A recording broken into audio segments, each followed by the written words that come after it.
وسائل بھی یہاں پر موجود ہیں جنہیں ہم یوٹیلائز کر کے گورنمنٹ یا ضلع انتظامیہ جو ہے وہ یوز کر کے یہاں کے شہر کی بہتری کے لیے، یہاں کے لوگوں کی بہتری کے لیے کلیدی کردار ادا کر سکتی ہے۔ یہاں پر رانا صاحب میں آپ سے یہ جاننا چاہوں گی کہ جو موجودہ قیادت ہے آپ کی نظر میں ان کی جو کارکردگی ہے وہ کس طرح سے ہے؟ کون سی قیادت کی آپ بات کر رہے ہیں؟ موجودہ شہر کے حوالے سے میں جاننا چاہ رہی ہوں۔ مجھے تو یہی نہیں پتا کہ اس شہر کا قائد کون ہے اور مینڈیٹ کس کے پاس ہے۔ سر کوئی قیادت نہیں ہے، قیادت کا فقدان المیہ ہے۔ اور قیادت تو پیدا ہی نہیں ہونے دیتے، بلدیات کروائیں گے تو تب نا۔ جو اس وقت معاملات ہیں، یہ جو لوکل گورنمنٹ ہے، رورل ڈیولپمنٹ ہے، یہ بنیادی مسائل کا حل کرنے والے ادارے ہیں۔ ان کو نہ فعال ہونے دیتے ہیں، نہ ان میں الیکشن کرواتے ہیں، بلکہ یہ جو ایم پی ایس ہیں، اس وقت تو المیہ یہ ہے کہ اس شہر میں جو ہارے ہوئے لوگ ہیں ان کے ناموں کی تختیاں اور بینر لگ رہے ہیں۔ ان کو کس نے مینڈیٹ دیا یہ نشاندہی کرنے کا، یہ ڈیولپمنٹ کا کام کرنے کا؟ شرم کی بات ہے، افسوس کی بات ہے، دکھ کی بات ہے۔ عوام کا پیسہ ہے، چودراہٹ کے نام پر اس پہ کیا جا رہا ہے، کمیشن بھی کھائے جاتے ہوں گے، فنڈنگ کے اوپر ایلوکیشن بھی وہ لوگ کر رہے ہیں، یہ ان کا کام نہیں ہے۔ یہ جب تک ٹرو لوکل گورنمنٹ ریپریزنٹیشن نہیں آئے گی اور مسائل کی نشاندہی نہیں ہوگی صحیح طور پر، اور صحیح طور پر پھر ان کا حل بھی نہیں ہوگا۔ دوسری بات کہ مسائل کے حل کے لیے جو پالیسیاں ہوتی ہیں ان کے ثمر آور ہونے کے لیے اسٹیبلٹی آف سسٹم اور کنٹینیوٹی آف پالیسیز، یہ دو بہت اہم چیزیں ہیں جس کی وجہ سے منصوبے پایہ تکمیل پر پہنچتے ہیں اور پھر ان کے ثمرات عوام تک پہنچتے ہیں۔ بالکل اسی طرح سے لانگ ٹرم پلاننگ کے حوالے سے کافی زیادہ ضرورت ہے اس شہر کو۔ کوئی بھی مسئلہ ہو اس پہ اگر انتظامیہ ہو یا گورنمنٹ ہو یا شہریوں کا جو کردار ہے وہ بہت زیادہ ضروری ہوتا ہے۔ اس میں سیاسی جماعتیں ہیں، انہیں بھی ایکٹیو ہونے کی ضرورت ہے، یہاں پہ جو قیادت ہے اسے بھی ایکٹیو کرنے کی ضرورت ہے۔ صرف اور صرف سب کا موٹیو ایک ہی ہونا چاہیے، وہ یہ ہے کہ فیصل آباد کے حوالے سے بہتری کے لیے جو بھی منصوبے ہیں وہ لائے جائیں، وہ ٹرانسپورٹیشن کے مسئلہ ہے، وہ ہمارے ہیلتھ کیئر فیسلٹیز کا مسئلہ ہے۔ صرف اور صرف جسے کہتے ہیں ٹرولی مقصد جو ہے وہ کسی بھی گورنمنٹ کا، کسی بھی قیادت کا، وہ صرف اور صرف فیصل آباد کو امپاور کرنا ہے۔ اس میں پالیسیز میکنگ کے حوالے سے بات ہو یا کسی بھی منصوبے کو آپریٹ کرنے کے لیے، لانچ کرنے کے لیے اگر ایک دائرہ کار ہوتا ہے، ایک ڈیوریشن ہوتی ہے تو وہ 5 سال ہے یا 5 سال سے بڑھ کے ہے، لیکن ایک ہی موٹیو ہونا چاہیے کہ اس شہر کو امپاور کرنا ہے۔ یہاں پر بٹ صاحب میں آپ سے یہ جاننا چاہتی ہوں کہ اگر موجودہ عوام کے حوالے سے بات کریں تو ہر کہیں ایک شکوہ دکھائی دے رہا ہے کہ مہنگائی بہت زیادہ ہے، تو کس طرح سے موجودہ حکومت جو ہے وہ عوام کے اس مسئلے کو حل کر سکتی ہے؟ کیا کیا پالیسیز لے کر آ سکتی ہے؟ جی، حکومت کو تو میں مبارکباد پیش کرتا ہوں کہ انہوں نے ابھی عوام کے مسائل جو ہے وہ حل کرنے کی بجائے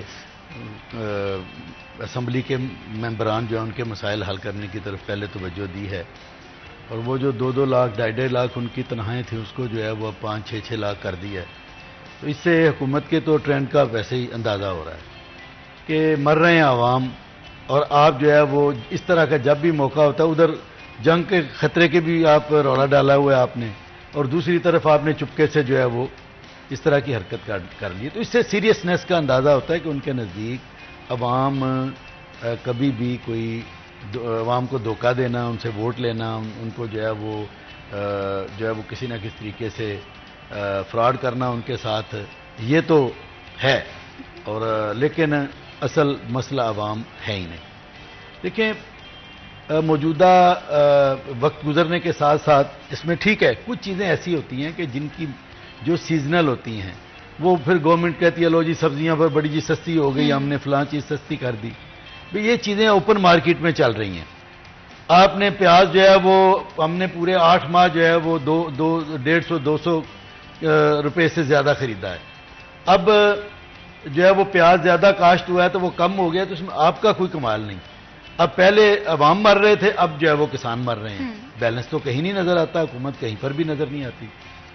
اسی طرح جو ہے وہ گندم ہے، گندم ایک روٹی بڑی اہم چیز ہے جو مہنگائی کے حوالے سے لوگ جو ہے وہ جس کو کنسیڈر کرتے ہیں۔ روٹی کی قیمت تو کم نہیں ہوئی لیکن گندم جو ہے وہ سستی ہو گئی ہے، اور اوپن مارکیٹ میں آپ نے اس کا ریٹ مقرر کیے بغیر جب بھیج دی تو اب ظاہر چاہیے تھا کہ اگر 4000 یا 3900 سے گندم جو ہے وہ 2000 میں بک رہی ہے تو روٹی بھی تو پھر 12 روپے سے جو ہے وہ 8 روپے پہ آنی چاہیے، اور آٹا بھی اسی حساب سے سستا ہونا چاہیے. وہ تو نہیں ہوا، تو گویا کہ اس کے ثمرات عوام کو تو نہیں پہنچے. پھر جو گورنمنٹ کے کنٹرول میں چیزیں ہیں، مطلب چینی ہے، چینی اگر 150 سے زیادہ ہے تو چینی 75 پہ کیوں نہیں آتی جی؟ اگر گندم جو ہے وہ آپ نے اس کو اوپن مارکیٹ میں کر کے اس کو آدھی قیمت پر کر لیا ہے. وہ چونکہ سرمایہ دارانہ کھیل ہے اس لیے وہ 170 تک پہنچنے کی کوشش کرے گی. گھی ہے، آئل ہے، اب اس کا ریٹ دیکھ لیں 600 کے قریب جو ہے وہ نیچے تو نہیں آ رہا.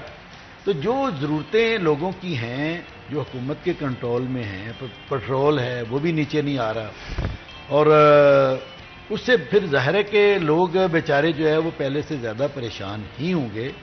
میں یہ سمجھتا ہوں کہ مہنگائی میں کمی کی بجائے گرافس جتنے بھی ان کے بتا رہے ہوں کہ جی مہنگائی میں یہ ہو گیا وہ ہو گیا، لیکن آن گراؤنڈ جب ہم گروسری کے لیے مارکیٹ میں جاتے ہیں تو پتہ چل جاتا ہے کہ بھئی آٹے دال کا بھاؤ کیا ہے. بالکل اسی طرح سے ہے. حکومت کے حوالے سے بات کریں تو حکومت کی جانب سے ایسے ریلیف کے لیے بھی جو منصوبے ہیں وہ آ رہے ہیں، لیکن کہیں نہ کہیں بہت سارے ایسے مسئلے ہیں جنہیں فوری حل طلب کرنا ہے. وہ کاشتکاروں کا مسئلہ ہے، وہ گندم کی پرائس مقرر کرنا ہے جس سے ہمارے جو نچلے طبقہ ہے جو کہ کمیونٹی کسی بھی کنٹری کو امپاور کرنے کے لیے کلیدی کردار ادا کر سکتی ہے وہ امپاور ہو سکے. ابھی وقت ہو ایک چھوٹی سی بریک کا، کہیں مت جائیے، ہمارے ساتھ رہیے.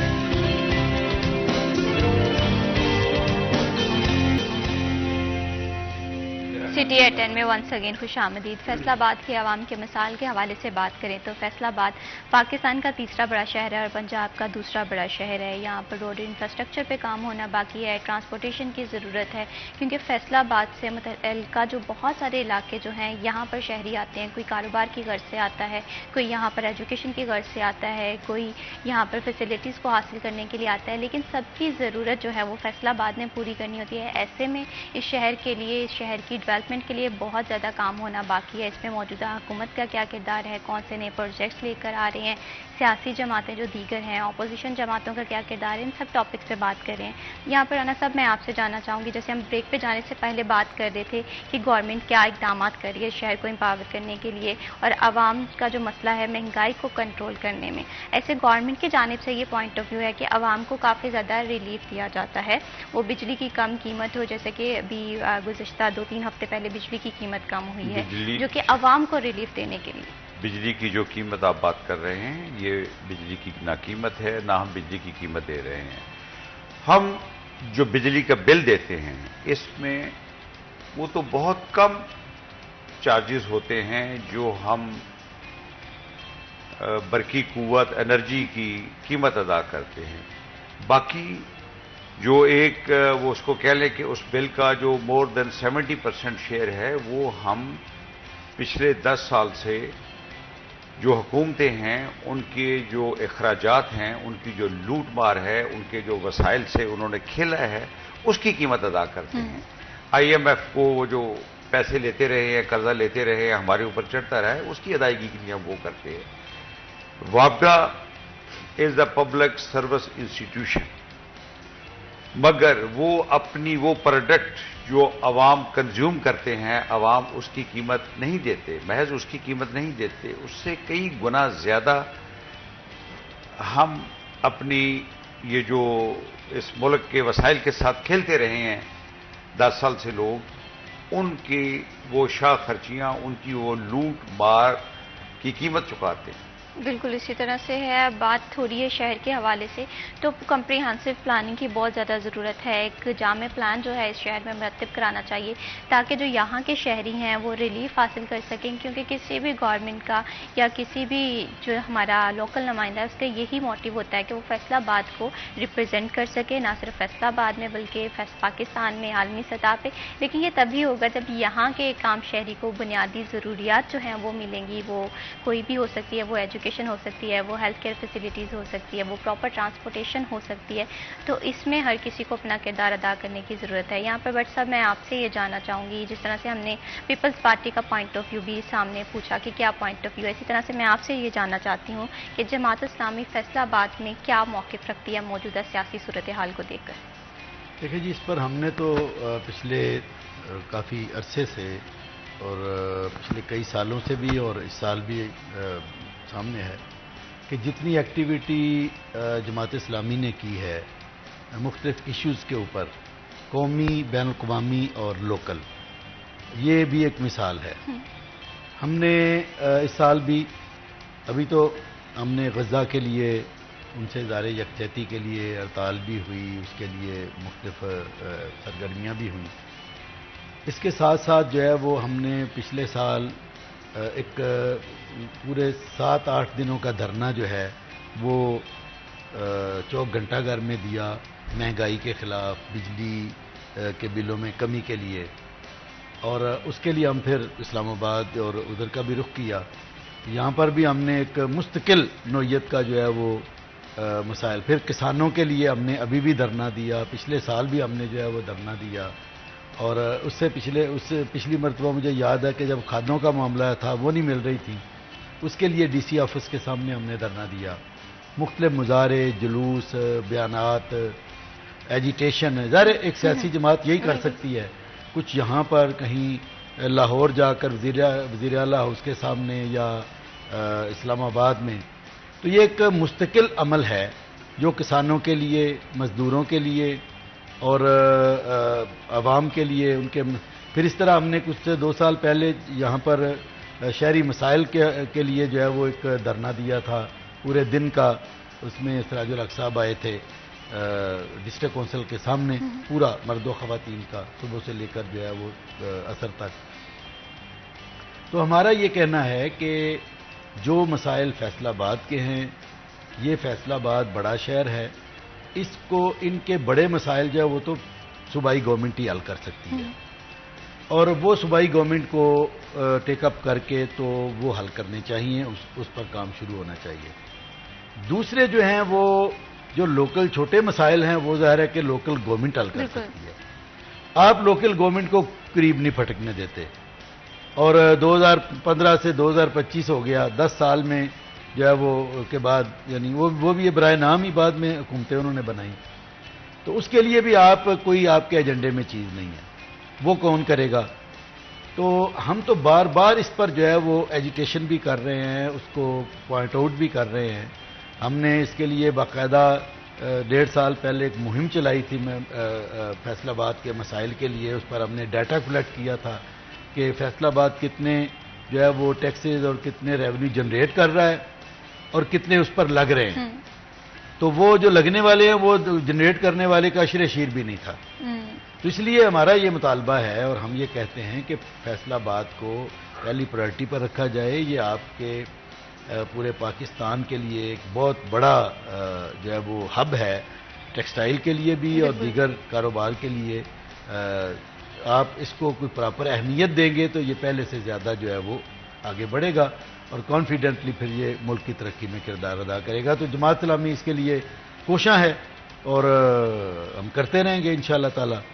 ابھی ہم ہیلتھ ورکر جو ہیں ان کا لاہور میں بھی ہم نے ان کے ساتھ اظہار یکجہتی کیا، اب یہاں پر بھی ہم کریں گے کہ ان کو بھی جو ہے وہ انہوں نے پرائیویٹائز کرنے کا ایک سلسلہ شروع کر دیا ہے. یعنی عجیب و غریب ہماری گورنمنٹ کے جو ہے وہ حرکتیں ہیں. تو اب وہ ایجیٹیشن کر رہے ہیں، ہم ان کے ساتھ بھی ملیں گے. پہلے ایجوکیشن کے حوالے سے ہم نے ساتھ دیا تھا، تو یہ سلسلہ جاری رہے. بالکل اسی طرح سے ہے کہ کوئی بھی اگر دیکھیں ہم بات کریں اقتدار کے حوالے سے، کوئی بھی گورنمنٹ ہو، لیکن صرف اور صرف مقصد جو ہونا چاہیے وہ فیصل آباد کو امپاور کرنا ہونا چاہیے. فیصل آباد جو ہے ایک ایسا ہب ہے، یہاں سے بزنس اپرچونیٹیز جو ہیں وہ کریٹ ہوتی ہیں، ڈیولپ ہوتی ہیں. بہت سارے لوگ یہاں پر کاروبار کی غرض سے آتے ہیں، لیکن انفارچونیٹلی ایک طرف اگر ہم اپنی یوتھ کے مسائل کے حوالے سے دیکھیں، وہ بے روزگار ہے. ان کی حکومت کی جانب سے ایک ہی ڈیمانڈ ہوتی ہے کہ اپرچونیٹیز کریٹ کیے جائیں، روزگار کے موقع فراہم کیے جائیں. یہ تبھی ہو سکتا ہے جب ہم کسی سیکٹر کو امپاور کر سکیں. یہاں پر چھوٹے بڑے صنعت کار جو ہیں وہ بھی موجود ہیں، لیکن یہاں پر ڈیولپمنٹ کی بہت زیادہ ضرورت ہے. وہ چھوٹی صنعت ہو اسے ڈیولپ کرنے کی ضرورت ہے، بڑی صنعت ہو اسے ڈیولپ کرنے کی ضرورت ہے. موجودہ ٹیکسٹائل انڈسٹری کا فیصل آباد میں کیا سٹیٹس ہے اور اسے امپاور کرنے کے لیے حکومت کا کیا کردار ہونا چاہیے، اس پہ بھی مزید ڈسکشن کریں گے. لیکن ابھی وقت ہو ایک چھوٹی سی بریک کا، کہیں مت جائیے، ہمارے ساتھ رہیے.